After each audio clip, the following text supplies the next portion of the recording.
അസ്സലാമു അലൈക്കും. എന്തൊക്കെയുണ്ട് എല്ലാവരും വർത്താനൊക്കെ? എല്ലാവർക്കും സുഖമല്ലേ? നമുക്ക് കുഴപ്പമൊന്നുമില്ല, അൽഹംദുലില്ലാ, റാഹത്തായിട്ട് അങ്ങനെ പോകുന്നുണ്ട്. നിങ്ങളെല്ലാവരും കൂട്ടാൻ വർത്താനം വിശേഷമൊക്കെ കമൻറ്റിൽ കൂടെ അറിയിച്ചാൽ മറക്കല്ലേ. ആദ്യമായിട്ട് കാണുന്ന കൂട്ടുകാരോ ഇതുവരെയായിട്ടും സബ്സ്ക്രൈബ് ചെയ്യാൻ മറന്ന കൂട്ടുകാരൊക്കെ ഉണ്ടെങ്കിൽ ഒന്ന് സബ്സ്ക്രൈബ് ചെയ്യാനും എടുത്ത് വരുന്ന ബെല്ലും അമർത്തി കൊടുത്തങ്ങാണ്ട് ഓൾ അമർത്തി കൊടുക്കാനൊന്നും നിങ്ങളാരും അടിച്ച് നിൽക്കരുത് കേട്ടോ. അപ്പോൾ ഇൻഷാ അല്ലാഹ് ഇന്ന് നമ്മൾ വന്നിരിക്കുന്നത് പഴം അതേപോലെ തന്നെ ഗോതമ്പ് പൊടിയും വെച്ചിട്ട് നമുക്ക് വളരെ പെട്ടെന്ന് ഉണ്ടാക്കിയെടുക്കാൻ പറ്റുന്ന നല്ലൊരു സ്നാക്കിൻ്റെ റെസിപ്പി തന്നെയാണ് കേട്ടോ. തീർച്ചയായിട്ടും നിങ്ങളെല്ലാവരും ഉണ്ടാക്കി വെക്കണം. നല്ല സോഫ്റ്റ് ആയിട്ടുള്ള ഒരു പലഹാരം തന്നെയാണ്. തീർച്ചയായിട്ടും ട്രൈ ചെയ്തിട്ട് അഭിപ്രായം അറിയിക്കാൻ മറക്കരുത്. അപ്പോൾ നമ്മൾ ആദ്യം തന്നെ ഒരു പഴത്തേക്ക് അരക്കപ്പ് ഗോതമ്പ് പൊടിയാണ് ഇവിടെ എടുത്ത് വെച്ചിരിക്കുന്നത്. അരക്കപ്പ് മീൻസ് 125 ml കപ്പിൽ ഒരു കപ്പ് കേട്ടോ. അപ്പോൾ നമ്മൾ സാധാരണ ഒരു മീഡിയം വലിപ്പമുള്ള പഴമാണ്, നല്ല പഴുത്ത പഴമാണ് കേട്ടോ ഞാനിവിടെ എടുത്തിരുന്നത്. ഇതിനാവുമ്പോൾ നമുക്ക് നല്ല പോലെ പഴുത്ത പഴമാണ് ഏറ്റവും നല്ലത്. അപ്പോൾ നമ്മളതൊന്ന് ചെറുതാക്കി മുറിച്ചെടുക്കുന്നുണ്ട്. ഇപ്പം നമ്മളിതാ ഈ ഒരു പരുവത്തിൽ മുറിച്ച് വെച്ചിട്ടുണ്ട് കേട്ടോ. ഇത് മുറിച്ച് എടുത്തിട്ടുണ്ട്, കണ്ടില്ലേ? ഈ ഒരു രീതിക്കാണ് നമ്മൾ മുറിച്ചെടുത്തിട്ടുള്ളത്. അപ്പം ഇനി ഇത് നമുക്ക് മിക്സിൻ്റെ ജാറിലേക്ക് ഇട്ട് കൊടുക്കണം. അപ്പോൾ ആദ്യം തന്നെ നമ്മൾ ഈ ഒരു മുറിച്ച് വെച്ച പഴം ഈ ഒരു മിക്സിൻ്റെ ജാറിലേക്ക് ചേർത്ത് കൊടുക്കണം. അതിനുശേഷം നമ്മൾ എടുത്ത് വെച്ച ഗോതമ്പ് പൊടി ഉണ്ടല്ലോ, അതും കൂടി നമുക്ക് ഇതിലേക്ക് ചേർത്ത് കൊടുക്കാം കേട്ടോ. ഇനി ഇതിലേക്ക് നമുക്ക് പാകത്തിനുള്ള ഉപ്പിട്ട് കൊടുക്കാം. ഏകദേശം ഒരു 1/4 സ്പൂണാണ് ഞാനിവിടെ ഇട്ട് കൊടുത്തിരുന്നത്. പിന്നെ മധുരത്തിന് ആവശ്യമായിട്ടുള്ള പഞ്ചസാര ചേർത്ത് കൊടുക്കുക. നല്ല പോലെ മധുരം വേണമെന്നുള്ളവർക്ക് കൂട്ടിയെടുക്കുക. ഞാനിവിടെ 4 സ്പൂണാണ് ചേർത്ത് കൊടുത്തത്. അതും ടീസ്പൂണിൻ്റെ അളവിലാണ് നമ്മൾ 4 സ്പൂൺ ചേർത്ത് കൊടുക്കുന്നത്. കൂടുതൽ വേണമെന്നുള്ളവർക്ക് കൂടുതൽ ചേർക്കുക കേട്ടോ. എന്നിട്ട് നമ്മൾ ആ ഒരു ഗോതമ്പ് പൊടി ഏത് കപ്പിലാണോ എടുത്തത് ആ ഒരു കപ്പിന് വെള്ളം ഒഴിച്ചു കൊടുക്കുക. 1 കപ്പ് വെള്ളം കേട്ടോ. അതിനുശേഷം നമ്മൾ നല്ല പോലെ അടിച്ചെടുത്തിട്ട് വരണം. നല്ല പോലെ അരഞ്ഞ് കിട്ടാനുണ്ട് നമുക്കിത്. കണ്ടോ, ഫൈനായിട്ട് ഇപ്പോൾ അരഞ്ഞ് കിട്ടിയിട്ടുണ്ട്. ഈ ഒരു ടൈമിൽ, ഇത്രയും ആയണ ടൈമിൽ നമുക്ക് ഇതിലേക്കൊരു 1/4 കപ്പോളം മൈദപ്പൊടിയും കൂടിയും ചേർത്ത് കൊടുക്കുക. നല്ലൊരു വലിവ് കിട്ടാൻ വേണ്ടിയിട്ടാണ് നമ്മൾ മൈദപ്പൊടി ചേർത്ത് കൊടുക്കുന്നത് കേട്ടോ. അപ്പോൾ അതും കൂടി ചേർത്ത് കൊടുത്ത് നമ്മൾ നല്ല പോലെ അടിച്ചെടുത്തിട്ടുണ്ട്. ഇപ്പോൾ നമുക്ക് നല്ല തിക്കിലാണ് നമ്മളെ മാവ് ഉണ്ടാവുക. ഈ ഒരു തിക്നെസ് കറക്റ്റായിട്ട് കിട്ടണം. അപ്പോഴാണ് നമ്മൾ ഈ ഒരു പലഹാരം ആ ഒരു കറക്റ്റ് ടേസ്റ്റിലും കറക്റ്റ് ടെക്സ്ചറിലും ഒക്കെ നമുക്ക് കിട്ടുള്ളൂ. അപ്പോൾ ഞാനിത് വേറൊരു പാത്രത്തേക്ക് മാറ്റി കൊടുക്കുകയാണ്.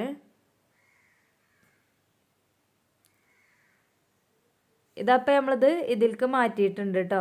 ഇനി നമ്മൾ ഇതിലേക്ക് ചേർത്ത് കൊടുക്കുന്നത് ഒരു നുള്ള് അപ്പസോഡയാണ്. അപ്പോൾ സോഡാപ്പൊടി വേണ്ടാന്നില്ലവർ ചേർക്കേണ്ട, പക്ഷേ സോഡാപ്പൊടി കൂടി ചേർത്ത് കൊടുത്താലാണ് നമുക്കിത് കറക്റ്റായിട്ട് ആരെടുത്ത് വരുള്ളൂ. അതിന് വേണ്ടിയിട്ടാണ് കേട്ടോ.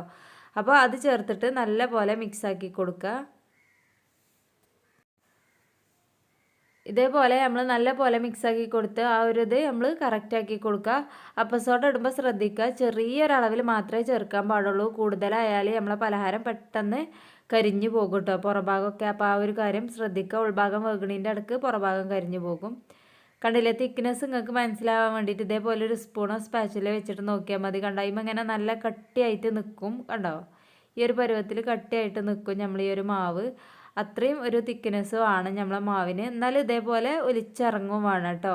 ഇങ്ങനെ മുറിയാതെ ഒലിച്ചിറങ്ങണം. ഈ ഒരു പരുവത്തിലാണ് നമ്മൾ ഈ ഒരു മാവ് വേണ്ടിയത്. അപ്പോൾ അതാ ഈ ഒരു പരുവത്തിൽ നമ്മളെ മാവ് ഇവിടെ റെഡിയാക്കി വെച്ചിട്ടുണ്ട്. അപ്പോൾ നമ്മൾ റെസ്റ്റ് ആക്കാൻ വെക്കൊന്നും വേണ്ട. അതിൻ്റെ മുന്നേ തന്നെ നമ്മൾ ചട്ടിയൊക്കെ വെച്ചുകൊണ്ട് എണ്ണ തീമ വെക്കുകയാണ്. ഞാനിവിടെ ചീനച്ചട്ടിയാണ് യൂസ് ചെയ്യണത് കേട്ടോ, ഇത് ഉണ്ടാക്കിയെടുക്കാൻ വേണ്ടിയിട്ട്. അല്ലാന്നുണ്ടെങ്കിൽ ഫ്രൈ പാനിൻ്റെ ചെറിയ ചട്ടികളൊക്കെ ഉണ്ടെങ്കിൽ നിങ്ങൾക്ക് അങ്ങനെ എടുക്കാവുന്നതുമാണ്. പിന്നെ നമുക്ക് എണ്ണ നല്ല പോലെ ചൂടായിട്ട് വേണം നമ്മൾ ഫസ്റ്റ് താരി ഒഴിച്ചു കൊടുക്കാൻ വേണ്ടിയിട്ട്. അപ്പോൾ ഞാൻ ഇതേപോലെ നല്ല പോലെ ഇളക്കിയിട്ട്, കണ്ടോ, ഈ ഒരു രീതിക്കാണ് നമ്മളെ മാവുള്ളത്. നല്ല പോലെ ഒന്ന് ഇളക്കി കൊടുത്തതിന് ശേഷം മാത്രം ഒഴിച്ചു കൊടുക്കാൻ വേണ്ടിയിട്ട് ശ്രദ്ധിക്കുക കേട്ടോ. എണ്ണ ഫസ്റ്റ് നമ്മൾ ഒഴിച്ചു കൊടുക്കുമ്പോൾ നല്ല ചൂട് വേണം. അതിന് ശേഷം നമുക്ക് നല്ല പോലെ ലോ ഫ്ലെയിമിലേക്കാക്കി വെക്കുക. അപ്പോഴാണ് നമുക്ക് കറക്റ്റായിട്ടത് ഉൾഭാഗമൊക്കെ കറക്റ്റ് ആരെടുത്ത് വരുള്ളൂ. അതിന് വേണ്ടിയിട്ട് ഒന്ന് ലോ ഫ്ലെയിമിലേക്ക് ആക്കി വെച്ചാൽ മതി കേട്ടോ. നമ്മൾ ഒഴിച്ചു കൊടുത്തു കഴിഞ്ഞാൽ മാത്രം ലോ ഫ്ലെയിമിലേക്ക് ആക്കി വെച്ചാൽ മതിയാകും.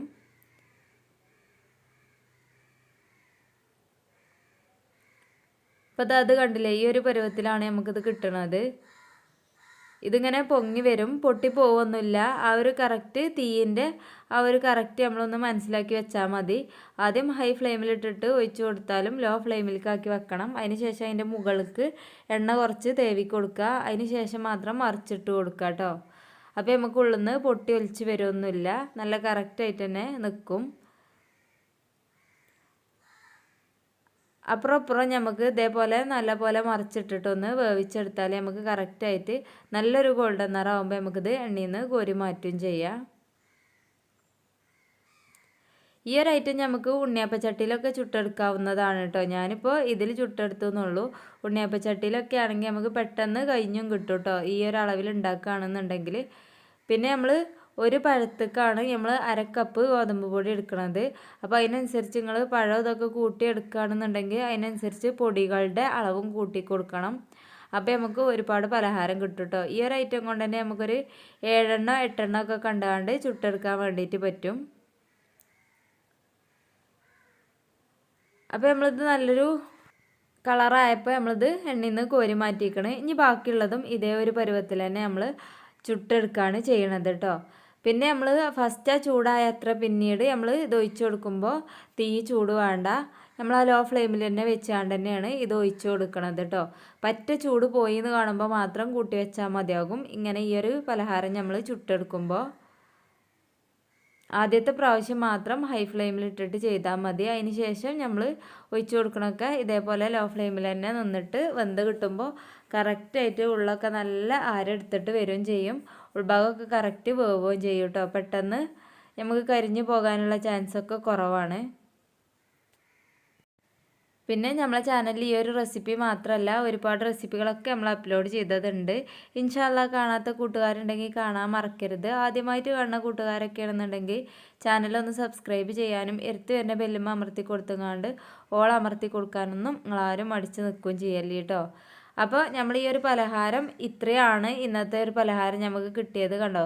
ഒരു 7 എണ്ണം വരെ നമുക്ക് ഈ ഒരു അളവിൽ ഉണ്ടാക്കുമ്പോൾ ചുട്ടെടുക്കാം. ഇതിൻ്റെ ഉൾഭാഗം കണ്ടാൽ നിങ്ങൾക്ക് അറിയും അത്രയും സോഫ്റ്റ് എന്ന് പറഞ്ഞാൽ ഒരു എക്സ്ട്രാ സോഫ്റ്റ് തന്നെയാണ് ഈ ഒരു പലഹാരം നമുക്ക് കിട്ടുന്നത് കേട്ടോ. കണ്ടില്ലേ, ഈ ഒരു അളവിലാണ് നമുക്ക് ഈ ഒരു പലഹാരം കിട്ടുക.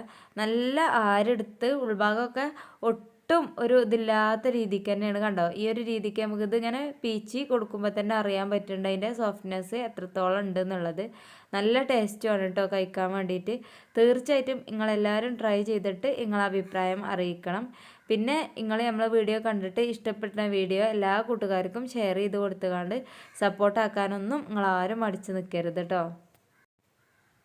ഈ ഒരു ഐറ്റം നമുക്ക് സ്കൂൾക്ക് കുട്ടികൾക്ക് കൊടുത്തു വിടാനാണെങ്കിലും പറ്റും. അതേപോലെ തന്നെ 4 മണി ചായക്കും രാവിലെ ചായക്കടിയൊക്കെ ആയിട്ടും കഴിക്കാൻ വേണ്ടിയിട്ട് പറ്റും കേട്ടോ.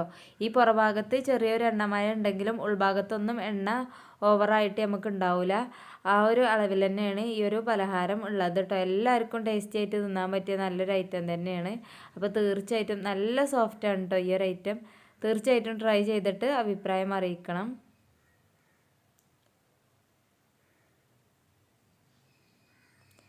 ഇനി ഇൻഷാ അല്ലാഹ് നമ്മൾ അടുത്ത നല്ലൊരു വീഡിയോ ആയിട്ട് വരുന്നവരെ എല്ലാ കൂട്ടുകാർക്കും അസ്സലാമു അലൈക്കും.